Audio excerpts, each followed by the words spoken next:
Hello and welcome to Take Flight Live with Phoenix Stage Company, an award-winning 100% volunteer community theater organization located in Oakville, Connecticut.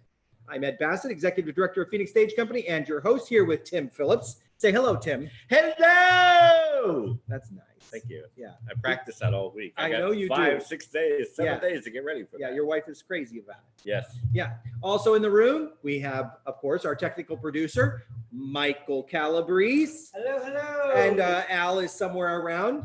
Hi, everybody. With my beverage of choice. Yeah. We have a studio audience again. Yes, we do! Yeah. Oh, here's Al. Thank you, Al, for my Black Hog. Oh, Black Hog, yes. Black Hog, yes. Yeah, in the audience tonight, we have Killian Meehan, who's been on our stage a lot. Yeah. Yeah. And his mom, Paula, who you've seen all of her photography on our website and in our emails and things. She does amazing work. So welcome, guys. We're happy to have you here with us. Wasn't it about a year ago we were doing Sherwood on this stage here? Yeah. I think it was. I really do. I think it was. Yeah. Last week, we talked about the newly engaged Brian Elser, and he was our guest. Yes. We had an amazing game of jargon gymnastics. We did. We did. And he won, which was really good. He did all of those great Swedish words. Yeah. We have to do this. Oh, right. We, every week, We have to make sure Making that we sure are what? that we are 6 feet apart. Which is also, just so you know, 18 hands. That's for all our horse trainer friends. And you know who you are. Okay. I'm not a horse trainer, but I'm a fan of horses. I Well, ride then you them. know how a hand is. How big okay. a hand is. It's 6 feet is 18 hands. It's 18 hands, but does that depend on the size of your hand? I have bigger hands, for example, than my sister, who has 2 horses. If she did it, she'd probably be at 22 hands to my 18 hands. Well, you know what they say. You can tell a lot about a horse trainer by the size of his hands. Okay. All right. So, Tim, what are we talking about this I week? haven't even started my beer. What my are we Black talking Hog. about this week? Well, tonight we are discussing getting the word out. You put a show together, and now you need to let people all about it. Used to be a simple thing. It's not so simple anymore. And our guest tonight is a good friend of ours, Nancy Sasso-Janis, who's a member of the Connecticut Critics Circle. And of course, our dear friend Lydia Cleft will be joining us for her weekly segment, Ask Lydia. And as we mentioned, we'll be playing jargon gymnastics again this week. That's right. Stretch your mind. Stretch your tongue. That's right. It's a great game. And this week, we're going to hope that Nancy wins a prize for both of our audience members. Oh, yeah. No pressure there. No pressure there. She'll do very well. I'm sure she's a very So smart what kind of woman. week has it been for you? You know, it's actually, it's hot. Yes. You know, I had a cat emergency. We talked about that last week. Right. So the cat came home, and it's been a week of keeping the cats sane Yeah. because one of them now doesn't like the smell of the other one, and it's a little crazy. Henceforth keeping you sane. True. Yeah. I'm only at the theater 1 day a week right now because we're trying to keep the bills down. Sure. So air conditioning and lights and all of that stuff. So we do most of our stuff from home. I got to tell you, it's going to be tough to leave the building tonight. It after is, the 'cause show, it's beautifully it's so nice and Temperate comfortable in here, and it's 90% humidity outside. Yes, and it's going to be even wetter tomorrow. for Yeah, most we of did us. have a lovely gathering with friends. Yes. Well within the guidelines, and it was nice to visit with people distanced and whatnot. So That was nice. that was too. great. What about your week? What's it been like for you? It's been your basic normal week. I have been watching Hamilton. Everybody's been watching Hamilton. You guys have Did our seen- audience members watch seen- Hamilton? Not yet. Okay. Well, We there's won't give 2 anything people in away. America who have not seen Hamilton. I was telling you, there was a post-show Zoom meeting that I watched last night with the cast of Hamilton. And one of the things that the most interesting thing they talked about, Lin-Manuel Miranda was talking about, he thinks that on those 3 days, July 3rd, 4th, and 5th, more people saw Hamilton on Disney Plus that have seen the show live in its entirety, which is over 5 years. Yeah. So, I mean, that speaks volumes. You think? Do you think this might be kind of a future for theater? I You think hope we're gonna not. see, you think we're going to see more virtual stuff come out of Broadway? I think we'll see. I think we're going to see some I think we'll see more before we get back. I mean, January is a long way away. Yeah. And as you know, that's what Broadway was saying it's going to be before we actually have theaters opening up again, at least on Broadway. And theaters opening up again, does that mean that that's when they're going to start the process of their rehearsals again? Right. Or is that when we're going to open up for performances? So there's so much uncertainty going on. Yeah. You know? It's like that. Yeah. I got to say, watching it the second time, I was able to not be a fan as much as a theater person the second time and look for certain things. Right. There's some incredible staging going on in this show. You saw it live. I saw it live. I did. And I saw it right after it won the Tony. Yeah. And it's very similar, very close to when they taped it. It was beautiful. Yeah. It was beautiful. It was mind-blowing for me. Yeah. Because the blocking was choreography. Like there was not a minute on stage was wasted by somebody just walking off with a prop. No, it was amazing. You talk about the future of theater. I think those kind of shows, because Come From Away was very, very similar. It was all music. There was never a stoppage. It was all, I think we got to applaud once in the entire show. I think that's, a lot of theaters are looking to that. And community theater does that too. We were talking about this the other day. Community theater, when you're doing a big musical, a big show, there's some very big set changes involved. There are. And at least when I was first starting to do musicals, the casts were always included in all the set changes. So that it went, if a song finished, boom, you changed and you went on and got on. Because set changes can kill a show. Sure they can. And that's why more and more you see set changes happening behind songs. Right. Or set changes happening as part of the scene so that you don't lose the momentum of you don't lose that momentum of the show. So I mean, there are certainly shows that are going to lend themselves better for a virtual or a streaming format than others will. Yeah. There are some shows that'll work very well for it. I'm just wondering if this is now going to be a new opportunity for people who can't get to New York to see a show or can't get to LA to see a show or the larger cities that have these big theaters. Is this going to be a new opportunity for them? You know, I'm wondering if the publishing houses are out there aren't working on developing their own streaming system for theaters to stream. You know, is it another source of revenue for theaters? Is it another opportunity for people who otherwise couldn't see a show to see a show? I mean, this is total serendipity, really, that he recorded these shows way back in 2016, June of 2016, and obviously no forethought of a pandemic striking like it did. And I seen her call someone saying that this was going to come out in about a year. Right. I think Disney was going to release it about a year from now, and they just decided just to move it up. They had everything done. The problem is so many shows that are out there that were running on Broadway, I'm sure they didn't do this kind of taping. Right. Because one thing I heard about too, I read about this with the Disney one, is that they filmed it over 2 performances, and then they brought the cast in and ran the show without an audience so they could do the close-ups. Right. So that way it didn't really interfere with the audience enjoyment of the show. I just don't see any other. Will another? I don't know. Would you put a show on without an audience and film it? I just don't know if that's going to work. I don't know. It's something that we're all going to grow into and figure out on our own. Yeah. Right. And that's kind of where. I mean, it certainly would be a totally different experience for the actors. Yes. Because as performers, we feed off of the energy of the audience to help us get through the shows, and it would totally be different. But it's something that we're going to have to watch going forward. Yeah. Right. It's very similar to what sports is going through right now. I just read a story where Red Sox play-by-play or color commentator Dennis Eckersley is going to be doing the games, and the games are coming up in a couple of weeks. And he said these players live for having that rush that you get from 30,000 people in the stand. Right. It's going to be different. Yeah. And it's going to be a totally new world. And so to get to the subject tonight, getting the word out. Yes. If we do move forward with this type of programming, right, it's going to redesign how you get the word out about things. Sure. Posters in a store window aren't going to do what they used to do. Right.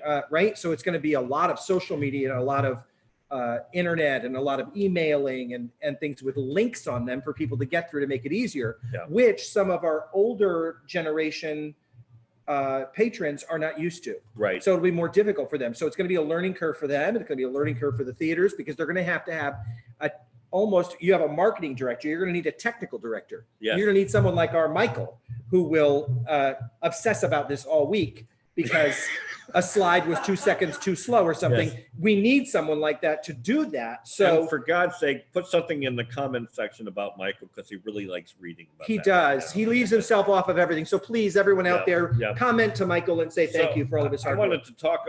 We're talking about getting the word out. Yeah. Back in the '80s, I used to do a concert series at the Woodbury Public Library on their lawns. It started out with just me playing, doing songs and playing guitar.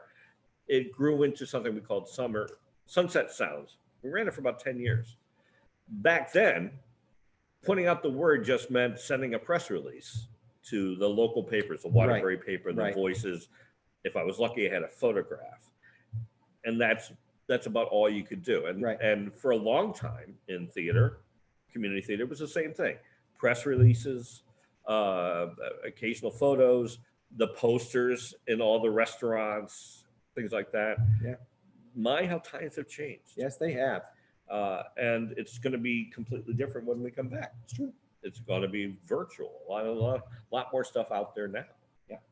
So there's going to be a big change in that. How do you approach it when it comes to, like, say, let's go back to the last show we did here. We were just talking about drinking habits. Drinking habits too. That was in February. We used our regular outlets and how we do things. We sent out press releases. We, Sharon, Houk sent out our mass emails. Yep. Krista Moraci pounded Facebook for us and Twitter. We did our mailings of our postcards and posters everywhere. Right. It's going to be different now. Like I said, we're going to be we'll have to send out emails now with links on them to help people get to where we need them to be to watch the show. Yeah. So we really kind of cover all generations right now. The way right now we do old-fashioned mailings, sure, the new-fashioned virtual stuff. Right. But even those mailings have to change now. It's not just information about the show. Again, we're going to have to include a link. How do you get there with instructions of how you find us where we are? Yeah. Wherever the streaming show will be. So way back when we talked about virtual licensing. Yes. And I talked to Craig Propacile over there at Dramatists. Yeah. And he mentioned that they were working with different ticketing platforms to develop one place where people would buy a ticket to see a show and come and watch the show so that they had control over it, so that it wouldn't go to a public format of any kind. And that actually goes in line with what businesses are doing, especially movie theaters with COVID-19. They're encouraging people to go online and buy your tickets ahead of time. So again, we're getting to that. We're getting the word out is going to be a lot more dependent on technology. Yes. And a lot less dependent on other. Gone are the good old days. Just say, hey, tell a friend we got a show coming up. It's true. Which is why we do shows with big casts like Sherwood, right? So everybody. Yeah, everybody comes and sees it. I think we should move along to our good friend Lydia. Don't you think so? It's time for Ask Lydia, our new regular segment. Lydia Cleft is with us all the way from Northfield, Minnesota. She's here to answer your questions, and I think she has a little treat prepared for us. Lydia, are you with us, my friend? Hi, guys. Oh, there Lydia. Hi, welcome Lydia. back. Thanks for having me again. How's the weather out there? Oh, it's really hot here today. It's like around 62. Oh my gosh, dear, yeah. That's like you're melting the tundra out there. I know. Yeah, I'm dealing though. How was your week, Lydia, since we last saw you last Thursday? Oh, it was really nice. Yeah, I had a little get together too on the 4th. Oh, that's nice. Did you have fireworks? No, not after that haiku I did. Nobody wanted to touch them. The only fireworks she had is because she fed her husband some boysenberries. Oh, that's right. Oh, yeah, that's true. That's true. Those sweet little boysenberries. Lydia, we have some questions for you. Okay. Yeah, so I'm going to ask the first question this week, and this comes from one of our audience members. Oh, boy. Hello, audience. Yeah, So, dear Lydia, recently I went to a formal dinner and it was a blast. However, all of the food was awful and undercooked. Oh, I've been invited back, and the main course is beef Wellington. What's the proper way to decline? Thanks. Well, you know, you got the perfect excuse with this whole pandemic thing raging on. oh, that's true. You know, you just have to say you got it, and they're not going to question it. They're not going to invite you back probably that time or the next time or time after that. But So you just tell them you had it? well, you know, it's just a little white lie. It's okay. I mean, if they're bold enough to serve you garbage for food, you know, I mean, what are you gonna do? Bring your own little hibachi to make sure it's hot? Oh, there. And beef Wellington's always a surprise because it's all wrapped up in dough. You don't know what's hiding in there. Well, I That's wonder true. what beef Wellington is. I don't really know. What Oh is a yeah, beef it's this big hunk of meat, Uh-huh. and you wrap dough around it, and then you brush the dough with like egg and butter and whatnot, and you throw it in the oven, and it's kind of like a really fancy meatloaf. Oh, A fancy meatloaf. Okay. Yeah, and then you cut it, and it just looks like, you know, like a beef-filled donut. A beef- Okay. Excellent. Okay. We don't Yeah. do that a lot around here. You know, tater tot casseroles, that's pretty fancy for us. Yes. Yeah. Yeah. Well, maybe they could convince them to come up with something other than a beef Wellington. Something simple like a hot dish. Well, yeah, or if they just went with cold stuff, you don't have to worry about it getting cold. Oh, there you That's go. That's right. a brilliant idea. That's brilliant. I like I that. tried. Yeah, All there you right. go. So there you are, audience member. Just I- tell them you have COVID-19. Yeah, that's it. Or you're Yeah. wearing a mask and you can't eat because You you're can't wearing a eat beef mask. Wellington. Yeah. Yeah. What's Uh, our next question? I have a question from this is from JR, and JR lives in the southern part of the state. Okay. He asked, "Dear Lydia, my wife thinks I have bad hearing. She is constantly telling me things at least twice because she doesn't think I can hear her.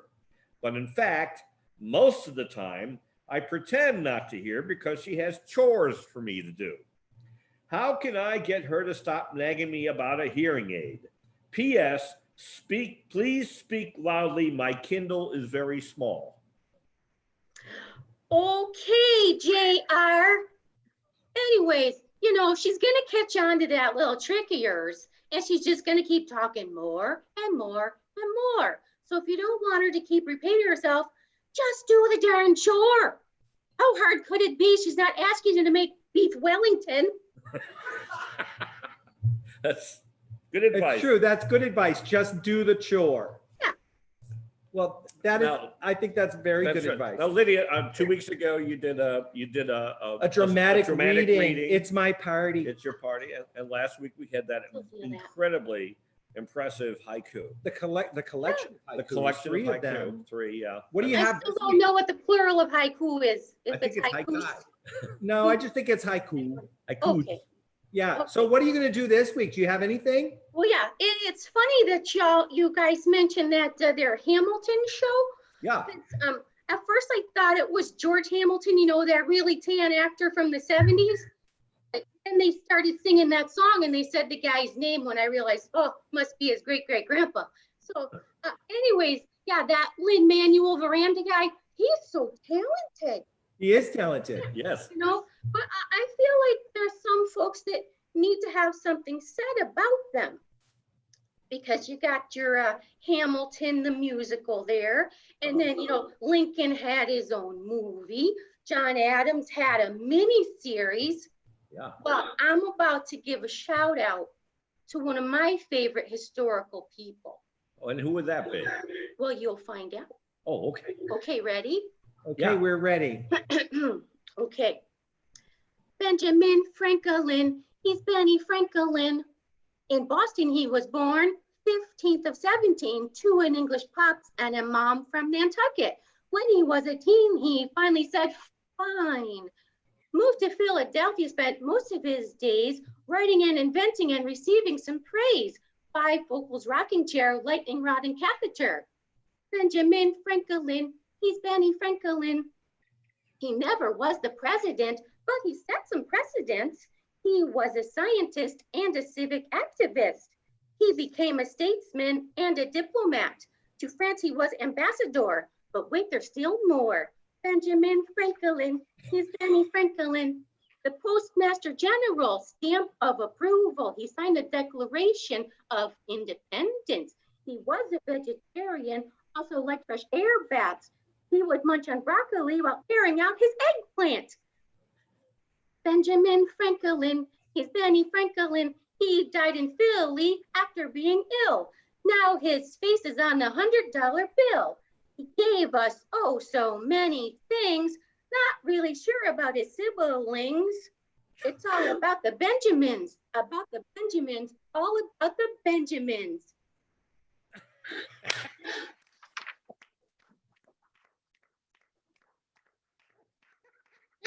Is that okay? Audience, did you like it?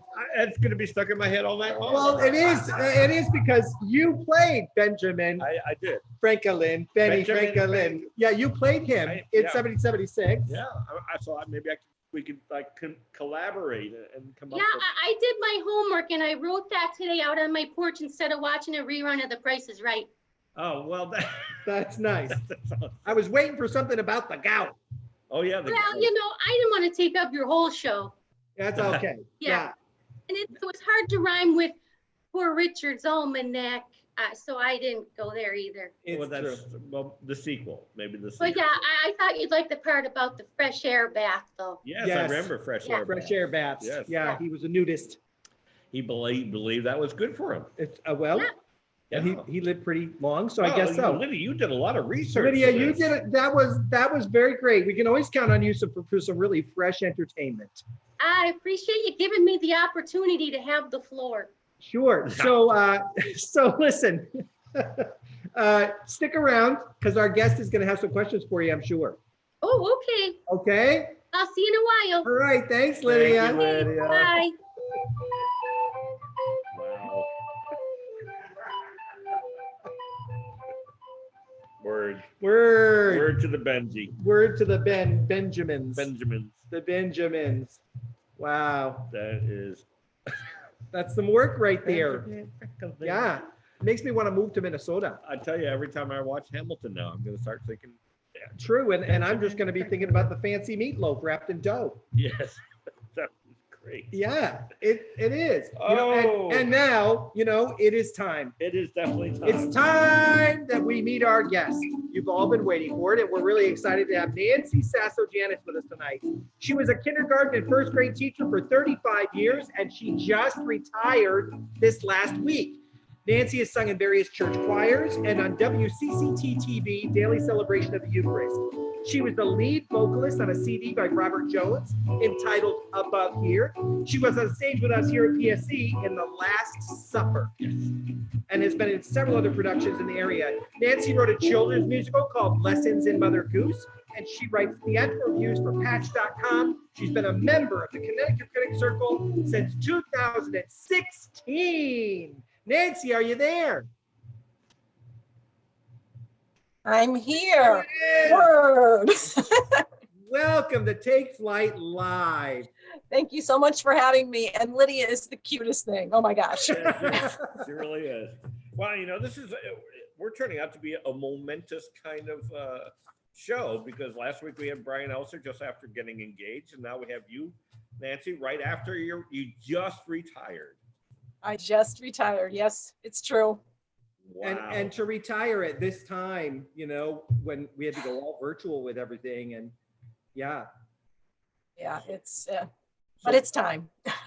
Were you scheduled to retire at this time, or did you move it up, or? No, I kind of moved it up. Yeah. Well, I can understand that, because all things are different right now.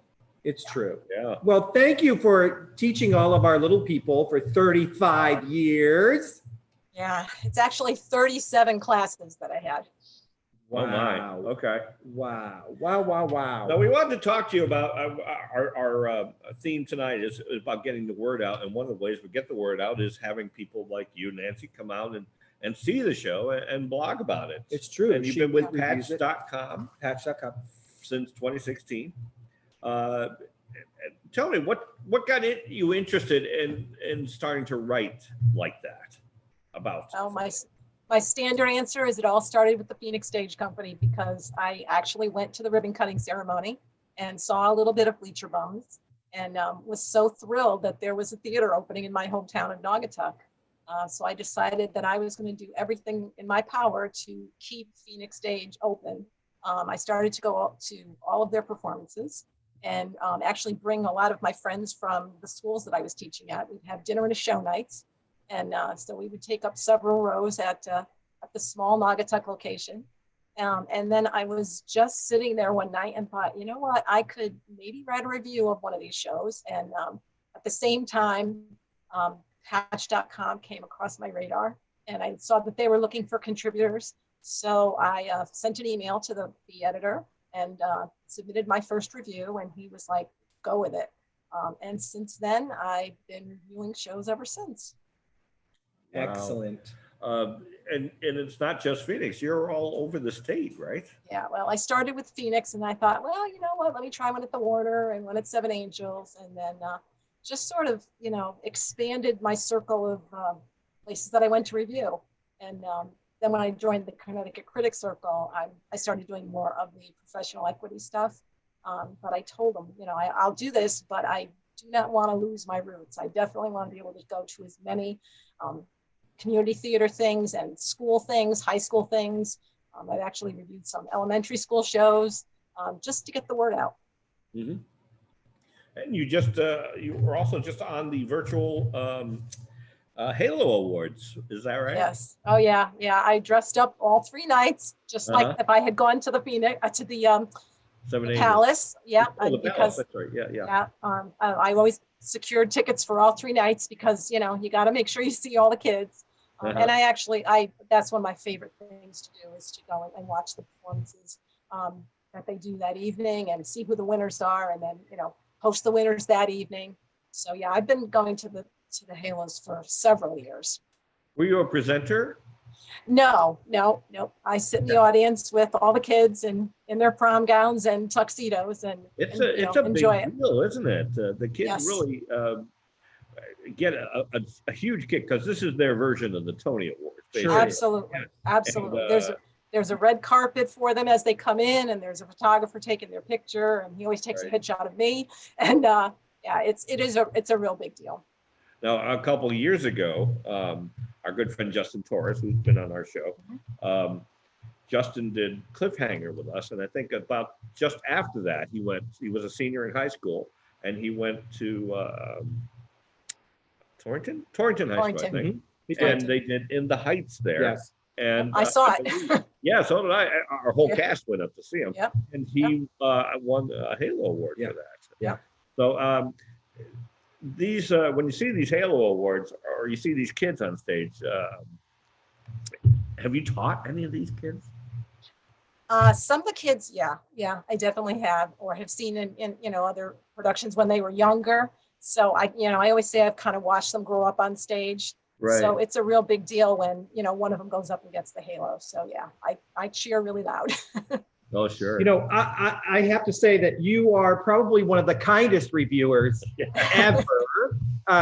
You're so encouraging and so positive about everything that you see. Is that difficult sometimes to be, positive? Once in a while, but I always go in with a positive attitude. I'm going to find something to be positive about. Yeah. And usually, Ed, it really is not that hard to find wonderful things. I'm so impressed by just about everything I see, even the kid stuff, that you're like, oh, you review kid shows? Yeah, because I'm looking at the upcoming talent and I'm going to look for, good things so I can encourage them to continue. And, well, you're also seeing kids in some cases, adults in other cases, who are doing it for the love of it, doing it for the passion of it. Well, and as a producer and a director, I know when I put a banana on the stage and want to call it a strawberry. And so I appreciate your positive attitude and your ability to find the silver lining in all of the dark clouds that sometimes end up on a stage, because it happens. It happens. Sometimes you have nights that are just not the best, and sometimes those are the nights the reviewers are there. Yeah. So yeah, naturally. Now I have a question about, at the end of the year, we always look forward to your top 10. Like that Mhm. is, Oh, yeah. we always look forward to it. Yeah. Now, people, I'm, everyone always says, oh, reviews, don't pay attention to reviews. It's someone's opinion. But we look forward to the top 10 just because it's a challenge. Yes. Right. And I have a question about your top 10. Do you have a matrix that you use, or is it just a visceral thing for you when you pick your top 10? No, I keep really copious notes throughout the year. Save all of my programs that are all written over. And then I actually give them an A, B, C because I'm a teacher. So, and then I ranked them that way. And then at the end of the year, I go over the list, and usually the A pluses are the ones that make the top 10. But I also always do a runner-up list because, those B plus productions are pretty darn good. Yeah. So I like to blessed with really good recognize theater. them too. Yeah, we're blessed with really good theater up in our. We absolutely are. Nancy, on a good year, a non-COVID year, how many shows do you see over the course of a year? I was up to about 130 per year. Is that right? Yeah. That includes the high school ones as Yeah, well. sure. But, 100. I mean, there were some weeks where I was doing 5 shows a week. That included a rehearsal. 130 is, that's like over 2 or 3 shows per week. I thought we Yeah. did a And lot doing 8 shows. A three weekend, one weekend was like, that was like, oh my gosh, what's wrong? I should have more.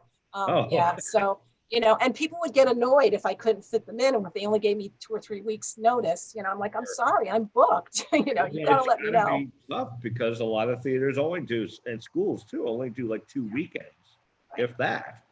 And So- thankfully, schools give you plenty of notice, so I was able to, And that, squeeze it in. we really try here at PSC to bring you folks in it, even to dress rehearsal. We work very hard to have our dress rehearsals done and Show performance ready, because Yeah. that sometimes is Mhm. our only opportunity to get you in. And I really, really appreciate that. Some people say, oh, you shouldn't really review a dress rehearsal, but I really appreciate that I'm able to get in and do it and get the word out even earlier than I would if I went to opening night. So, a lot of the schools let me in too early, and I really, really appreciate it, because otherwise I have to say no, and that's really hard. Sure. And the kids love seeing this stuff in print or Yeah. online, as the case. Exactly. And the adults. Well, And the adults with the young people, as they're moving into college, they need those written things. They Sure. need things to put in Yes, to build up their resumes and their packages. And absolutely. so, Yeah. How long have you been with PAX now? Since, well, I we've think been it's around. I think it's going on 10 years. I was gonna say, Yeah. because Phoenix Yeah. were around for 10 years, so it was Yeah. just Yeah. about the same time. right. Yeah, it was about the same time. Yeah. Mm. And do you ever get any responses from actors after you write about them? Yeah. Some of them, one in New York waited until the show closed to read my review, but then he did reach out. Some of them have actually put quotes from my reviews on their websites, which Sure. is really nice. I Google myself, I'm like, oh, I don't remember that. And it's like, oh, okay. So that's really nice. Yeah, it really touches my heart when people say, they appreciate I what think I've we said have about I think we have one of your quotes on our lobby wall. I think we have I a believe quote so. from a review out there. Yeah. Yeah. Probably. Yeah. Yeah. Remember what it says. Tell us about the Connecticut Critics Circle. Well, I was invited to join. In order to qualify, you have to have a certain number of published reviews, but luckily online counts now. So I was able to submit 5 reviews of equity theater. Oops. It looks like we have a freeze there, Michael. I think we lost our guest briefly. And we've been having some weather issues, so. We have been having some weather issues. And they're coming So up. I think we lost Nancy. Yeah, We'll we'll try to get her work on back. that. We'll work Oh, on there she is. There she is. I'm back. Sorry. I don't know. My computer just went blank. Yeah, Okay. it's with weather and stuff, it's crazy. Yeah, sorry about that. They accepted online reviewers. And, Yeah, they did. And so I actually, started at the bottom, but it was really nice to meet, the other professional critics like Frank Rizzo and Stu Brown. And it was really, nice to go and meet those kind of people.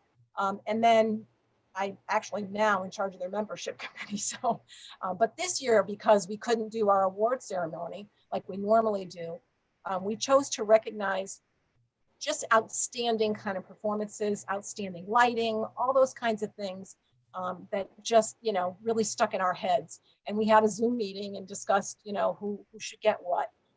And I was really thrilled that a lot of the people that I recommended actually ended up getting the little plaque that will be sent to them. Nice, excellent. Nancy, I'm going to get away from the theater part of it because my wife did a whole bunch of research on you. Oh, she did? Yes, she did.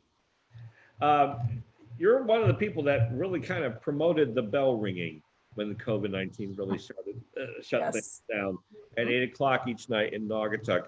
And where I live up on the top of Worcester Street, which is almost in Prospect, we can still hear those church bells. And, that's so and to this day, they're still going on. What made you get involved in that? I actually heard about the mayor. The mayor said somebody had asked him from another town, could we do it in Naugatuck? And the mayor said, yeah, go with it. So I definitely promoted it on Patch, and I'm still out there every night at 8 o'clock ringing, believe me. I live on a cul-de-sac, so I'm probably the only one that can hear it. But I think it's a really nice way to thank all of the healthcare workers and all of the first responders that have been taking care of us throughout this whole thing. It's kind of nice. We were doing it for a long time there. We just kind of lost track of it. But because it's been 5 months. 5 months now. 5 months. I know Since we've been out. Nancy, I also know that regarding COVID-19, you've been making masks yourself. I have. I've had to pivot a little bit. Taught myself how to sew. Went down to my mom's. We lost my mom in January, so I went down and from her estate, got a lot of fabric and her sewing machine and some notions, and decided I was going to teach myself how to make a mask. So I started out making them all by hand, which was a pain, and said I'm going to teach myself how to use this sewing machine. And yeah, I'm over like 150 that I've made myself. Made them for family first, and then some first responders. Made one for the mayor. And then I've been mailing them to a lot of people. So every time I go to a food drop where they're collecting food for the poor, I bring some along. And I've been asked to make some for, I made some for summer school so that the teachers and the students would have some there. And then I'm making some for another school right now too. So that keeps me busy because otherwise I'd go crazy. Right. Well, you're now retired, so Yes. You can talk to my wife about lessons about it. She's been retired for a year and a half. I'm not. So we still have that ongoing retirement, non-retirement battle going on in our house. Mm-hmm. I want to ask you about, according to my crack research team, you wrote a musical for children. I did. Yeah, a very long time ago. I actually just had this idea to write something with Mother Goose rhymes in it. Mm-hmm. And any the Mother Goose rhyme that didn't have music to go with it, I wrote the music to go along with it. And then just decided to have as many parts as I could to get as many kids involved. So maybe someday I'll be able to produce that. I'd really like to do it. I'd love to hear it sometime. I have a copy of That's this right. dropped off, and we weren't doing children's programming at Phoenix, right? So it's not something that we could produce, but right, maybe someday. You never know. Yeah, maybe. I was hoping to do it before I retired at a school, but wasn't meant to be. So maybe someday. But you'll enjoy retirement. Maybe you'll do some more writing now. Yep. True. Yeah. Mm-hmm. Hey, Nancy, we have a game to play. Yay! You have an opportunity to win a prize for yourself and for our 2 audience members tonight. Yay! So, fingers crossed. So we're going to do this game. Yes, we're going to do this. This is called jargon gymnastics. Okay. Stretch your mind. Stretch your tongue. Now, I know you've watched our show before, so you got the basic idea. We're going to give you 3 words from a foreign language. And then give you 3 possible definitions for each word. If you get 2 out of 3 right, you win the prize for you and for our 2 audience members. Now, today's words are slang. We're going to give you slang words. These are Australian slang. Okay. This is my big thing. I looked this up during the week. I was going to give you Russian, but I couldn't figure out how to say any of the words. Okay. So I went with Australian. Oh, you got your bell ready. I got my bell ready. All right. So here's your first word, Nancy. It's esky. ESKY. Okay, and this is Australian. Is Esky number 1, the Australian version of a Saint Bernard, but instead of a whiskey barrel, it carries an oil can of Foster's? Stop giving hints. Is it number 2, the Australian slang for bloke who's had too many Fosters, you know, around 20 or 30? Or number 3, the Australian word for a cooler, something you carry your Fosters in? I'm gonna go with 2. You sure? You think you think you drink 20 to 30? It could be 3, but 3. yeah, 3. I'll go with 3. It is indeed number 3. It's what they call a cooler. It's what they call a cooler, an esky. Yep. Got it. Very good. With all the help you're getting. Okay. Yeah. Did you have something for me? No, it's not Just hand important. me the paper. Hold on. We We have have something a- from our producer. Who doesn't Okay. know how to? We gave him a whiteboard, but apparently that doesn't work very well. So. Thank you. Yeah. Okay, so here's your second word. Grommet. Grommet. Okay. Is a grommet number 1 the important little ring that attaches Australians to their surfboards? Is it number 2 the sound of a great white shark makes when he's chewing on the said surfboard? Or number 3, a young surfer who usually knows nothing about safety rings or great white sharks? Ooh, that's a tough one. I was gonna say 1 because I thought a grommet was something that you would put. Well, I'm that's the gonna go- American version, but Yeah, I'm gonna go with 3. I'm gonna go number with 3. 3, it is number 3, a young surfer. Oh, grommet. Although I did like number 2. That was personally my favorite. Now, it wasn't Gromit the name of a cartoon dog as well? Wallace and Gromit. yeah, Yes. Three Yeah. nations, Yeah. right? that's true. True. Okay, so here you've already won. Let's see if you can go for the clean sweep here. Okay. The third word is ute. Ute. U-T-E. Is a ute number 1 what Australians call juvenile offenders from America who appear before a magistrate? These utes, you know. Yeah. Number 2, what Australian magistrates use to learn to play a traditional Aboriginal folk songs about America. Or number 3, an Australian pickup truck. I'm gonna go with 3. You are right. Clean It is a clean sweep. Excellent job. Nice job. You're a Nancy. champion, Nancy. So you won for yourself and our 2 audience members one of our Phoenix Stage Company Theater Strong bracelets and a custom-made Take Flight with Phoenix Stage Company COVID-19. Congrats. Congratulations to all of our winners. Thank you. That was awesome. Nice job. Now, before you go, we need to bring back. We need to bring back our friend Lydia. Lydia is going to come back on all the way from Northfield, Minnesota. Hi, Lydia. Welcome back. Hey. Lydia, our friend Nancy Sasso-Janis is with us, and she's going to ask you a question. Hi, Nancy. Hi, Aunt Lydia. I have a question. I don't know if you heard, I recently retired. Congratulations. Yeah, thank you. And I was just wondering, do you have any suggestions on how I can prevent my brain from turning to mush? Oh, sure. Well, there's outside things you can do and inside things you can do. You can plant a garden. And if you like flowers, then go in that route. Or you can plant some vegetables, and then you can, instead of turning to mush, you can eat some mush. You can turn your vegetables into mush. But then also, I found a lot of games on my little device, or that iPad thing. And there's a lot of games that can keep your brain clicking pretty good. There's word games, and I just downloaded a coloring book thing, and it's marvelous. Wow. It's marvelous. It's like a paint by the numbers. All you do is use your finger. No mess, Cool. no muss, no fuss. Yeah. So there's lots of things you can do. And I heard you're a nice writer there, so maybe you can write me a play. Okay. Yeah. Thank you so much. Oh, you're welcome. Thank you, Lydia, very much. It's nice to see you again, and we'll see you Okay, next week. Maybe they could. Oh, wait, I won't be here next week. Oh, that's Oh, right. that's right. You're not here next week, so that's right. So we have another special guest coming on. Yes. Maybe Okay, she can well. collaborate with Nancy on Benjamin Franklin. Oh, that's Introduce something on Benjamin Franklin. Franklin. Benny Oh. Franklin. Yeah, see, it's in our That's minds kind now. of catchy. It is catchy. It is. Like COVID. Okay. Thank you very much, Lydia. We'll see you next week. Okay, bye. No, you won't. Ah. Oh, we're gonna get letters. We are. Oh, we just lost our Nancy. Oh, she must have. Oh, she must have left. Well, thank you, Thank you, Nancy, for Nancy. being with us today.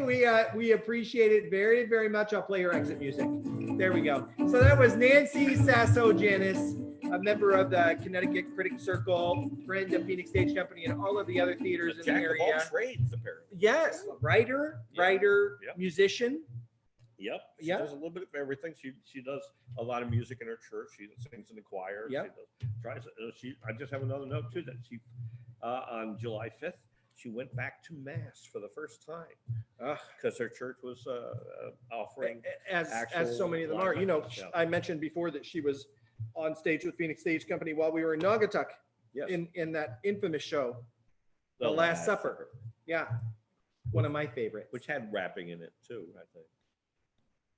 I was wrapped in a costume. Okay. I can't. What? There was rapping? Well, maybe my version was a little different than yours. Anyway, why don't we why don't we tell people about next week's show? Next week's show. Well, Lydia is not going to be here, so we have someone special in her place. Mhm. We hope. Okay, still working on it. We hope that King Louis will be here. Oh, ask King Louis ask from King Louis. the Three Musketeers Yes. will be back. He'll And be. our He'll be. Yes. So we'll be asking King Louis questions. He's Yes. standing in. right, and our special guest for the show will be a longtime theater actor and former retired teacher himself, Tim Cleary. That's right. Tim Cleary will be joining us. So, and we'd love to have a studio audience come out for next week as well. So if you're interested, just send us shoot us a quick message. Don't send us a shoot. Shoot us a quick message. You can even let Michael know there on he's reading your chats and Yes. whatnot and keeping up with you guys. That's true. Yeah. So we need to thank our sponsors, don't we? Yes, we do. Yeah. So listen, we want to thank all of our sponsors for Phoenix Stage Company. The first one is Black Hog Brewing Company. Where is that located, Tim? Oxford, Connecticut. All the way down in Oxford. We were so looking forward to them opening soon, but And, knock on wood, they will. well, things are kind of being extended, so we continue to visit them. You can as still often as we order can. online. You and, they'll bring it right out to your car. It's true. So that's Black Hog Brewing Company, Be sure to blackhogbrewing.com. Be sure to ask for cold beer. That's right. And Sierra Ridge Media Arts, Deb Cryan from Naugatuck, Connecticut. We appreciate everything that you do for us as well. Thanks, Deb. Thank you so much, Deb Cryan. Yeah. Don't forget to subscribe to our channel. And at any time, you can donate to Phoenix-Stage-Company.square.site and support your community theater. Looks like they just need a cigarette lighter out there. Yeah, they need a cigarette lighter. Killy's doing his little. Oh, they're doing the He wave. was doing his little wave. Oh, There you it is. go. It's Yeah. perfect. Thank you all very much for joining us tonight. Thank you to our guest, Nancy Janis. Thank you, Lydia. Michael Calabrese, thank you for all of your hard work. See, you put your name in there whether you like it or not. Yeah. Al Hathaway, our lighting genius, thank you. And thank you, Tim, Thank for you, being Ed. here. It's always fun to be here. Say goodnight, Tim. Good night, Tim. Goodbye for now. See you next time.